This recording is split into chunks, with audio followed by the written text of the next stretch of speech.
নিজেকে সময় দেওয়া বিলাসিতা নয়, বরং এটি মানসিক ও শারীরিক সুস্থতার জন্য অত্যন্ত জরুরি। ব্যস্ত জীবন আর যান্ত্রিকতার মাঝে আমরা প্রায়ই ভুলে যাই যে আমাদের নিজেরও একটু যত্ন প্রয়োজন। নিজেকে সময় দেওয়ার কিছু সহজ ও কার্যকর উপায় নিচে দেওয়া হলো। দিনে অন্তত 30 মিনিট থেকে 1 ঘন্টা ফোন, ল্যাপটপ বা সোশ্যাল মিডিয়া থেকে দূরে থাকুন। এই সময়টুকু শুধু নিজের চিন্তার সাথে কাটান। এটি মস্তিষ্কের ক্লান্তি দূর করতে দারুণ সাহায্য করে। আপনার যা করতে ভালো লাগে, তা সে বই পড়া হোক, ডায়েরি লেখা কিংবা বাগান করা, সেটি নিয়মিত করার চেষ্টা করুন। শখের কাজ করলে শরীরে ডোপামিন হরমোন নিঃসরণ হয়, যা মনকে সতেজ রাখে।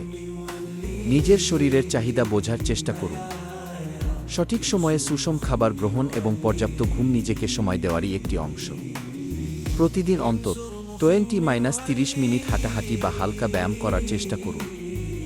সব সময় কথা বলতে হবে বা কিছু করতে হবে এমন কোনো কথা নেই।